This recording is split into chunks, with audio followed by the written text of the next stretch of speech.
मेरे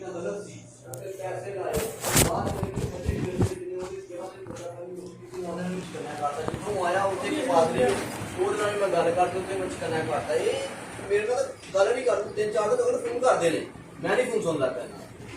मैं नहीं सुनता चलो भाई तुम साडी रिश्ता ही हो इसने तो साडे को बड़ा मदद करते हो ਅਸੀਂ ਨਿੱਕੇ ਨਿੱਕੇ ਸਾਡੇ ਬੱਚੇ ਨੇ ਅਸੀਂ ਪਰੇਸ਼ਾਨ ਆ ਗਲੀ 'ਚ ਬਹਿ ਜਾਂਦਾ ਕਹਿੰਦਾ ਦੋਵੇਂ ਘਰ ਨੇ ਖਰੀਦਰੇ ਲੋਕਾਂ ਨੂੰ ਫੋਨ ਆਪ ਕਰ ਕਰਕੇ ਸਾਡੇ ਲੈਣ ਦੇਣ ਵਾਲਿਆਂ ਨੂੰ ਚਲੋ ਜ਼ਿੰਦਗੀ 'ਚ ਨਿਸ਼ੇਪੋ ਖਰਾਬ ਕਰ ਜਾਂਦੇ ਨੇ ਉਹਨਾਂ ਬੰਦਿਆਂ ਨੂੰ ਉਹਨਾਂ ਲੋਕਾਂ ਨੂੰ ਆਪ ਫੋਨ ਕਰਦਾ ਹਰ ਰੋਜ਼ ਸ਼ਾਮ ਨੂੰ ਟਮਾਟਾ ਬੰਦਾ ਅੱਛਾ ਮੈਂ ਅਗਰ ਤੁਹਾਨੂੰ ਜਿਹੜੇ ਚੈੱਕ ਦਿੱਤੇ ਨੇ ਹਾਂਜੀ ਤੁਹਾਨੂੰ ਇਹ ਨਹੀਂ ਪਤਾ ਲੱਗਦਾ ਤੁਸੀਂ ਚੈੱਕ ਦੇਵੋਗੇ ਕਿ ਐਪਲੀਕੇਸ਼ਨ ਨਾਲ ਛੋਟੀ ਜਾਂਦੀ ਕਿ ਮੈਂ ਚੈੱਕ ਕਰਵਾ ਦਿੱਤੀ नहीं दीदी भाई दिल च बेईमानी को नहीं सी ना यार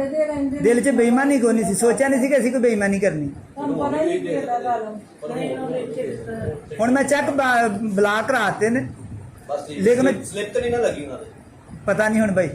ਤੁਹਾਨੂੰ ਐਸੇ ਨਹੀਂ ਸੱਦਿਆ ਤੁਸੀਂ ਗਏ ਜਿਹਨੂੰ ਮਿਲੇ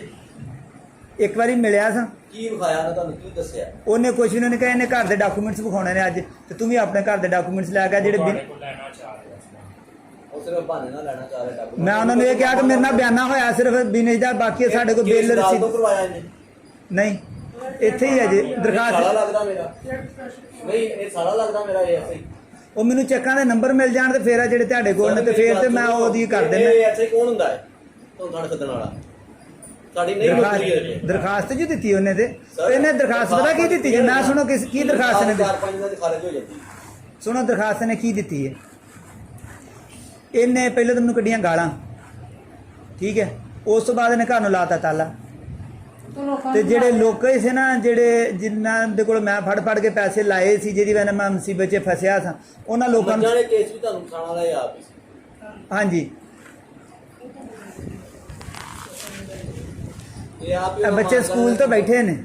ਇੰਨੇ ਹੌਲੇ ਹੋਏ ਕਿ ਟਿਊਸ਼ਨ ਫੀਸ ਤੋਂ ਅਜੇ ਤੱਕ ਤੰਗ ਹੋ ਕੇ ਤੇ ਬੈਠੇ ਨੇ ਕਿ ਟਿਊਸ਼ਨ ਤੇ ਨਹੀਂ ਜਾਣਦੇ ਤੇ ਇਹ ਹੁਣ ਵੇਖੋ ਕਿ ਦਿਨ ਕਿਹੜੇ ਜਾ ਰਹੇ ਨੇ ਤੇ ਇਸ ਤਰ੍ਹਾਂ ਨੇ ਮੈਨੂੰ ਹੌਲਿਆਂ ਕੀਤਾ ਫਿਰ ਇਹਦੇ ਕੋਲ ਪੈਸੇ ਹੁੰਦੇ ਨੇ ਪੁਲਿਸ ਵਾਲਿਆਂ ਨੂੰ ਪੈਸੇ ਦੇ ਦਿੰਦਾ ਉਹ ਮੇਰੇ ਤੇ ਆਣ ਕੇ ਰੋਹ ਪਾਉਣਾ ਸ਼ੁਰੂ ਹੋ ਜਾਂਦੇ ਨੇ ਚਲੋ ਕੋਈ ਗੱਲ ਨਹੀਂ ਲਈ ਜਾ ਤੁਹਾਡਾ ਕੈਮਰਾ ਲੱਗਾ ਯਾਰ ਉਹ ਕੈਮਰੇ ਦਾ ਨਾ ਉਹ ਕੀਤਾ ਹੋਇਆ ਆ ਨਹੀਂ ਚੱਲ ਰਿਹਾ ਉਹਦੇ ਨਾਲ ਵਿੱਚ ਥੋੜਾ ਖਰਾਬ ਹੋਇਆ ਤਾਂ ਫਿਰ ਮੈਂ ਸਹੀ ਨਹੀਂ ਕਰਾ ਉਸ ਪੋਜੀਸ਼ਨ 'ਚ ਨਹੀਂ ਆਇਆ ਕਿ ਮੈਂ ਸਹੀ ਕਰਾ ਸਕਾਂ ਇਹ ਤੇ ਸ਼ੁਕਰ ਹੈ ਖੁਦਾ ਦਾ ਕਿ ਮੇਰੇ ਹਵੇਲੀ ਦੇ ਮਾਲਕ ਤੱਕ ਪਹੁੰਚ ਕੇ ਗੱਲ ਤੱਕ ਪਹੁੰਚ ਕੇ 2.5 ਮਰਲੇ ਕਿੰਨੇ ਦਿੱਤੀ ਹੈ 5 ਮਰਲੇ ਕਿੰਨੇ ਦਿੱਤੀ ਰਜਿਸਟਰੀ ਕਰ ਕੇ ਮੈਂ ਤੇਰੇ ਪੂਰੇ ਇਲਾਕੇ ਦਾ ਖਤਰਾ ਸੁਧਾਰ ਉਹਦੇ 'ਚ ਅਗਰ ਮੇਰਾ ਕਰੋ ਨਾ ਤਾਂ ਮੈਨੂੰ ਹਵੇਲੀ ਮਿਲਦੀ ਏ ਲੇਕਿਨ ਉਹ ਕਹਿੰਦਾ ਭਾਈ ਤੇਰੇ ਤੇ ਤੂੰ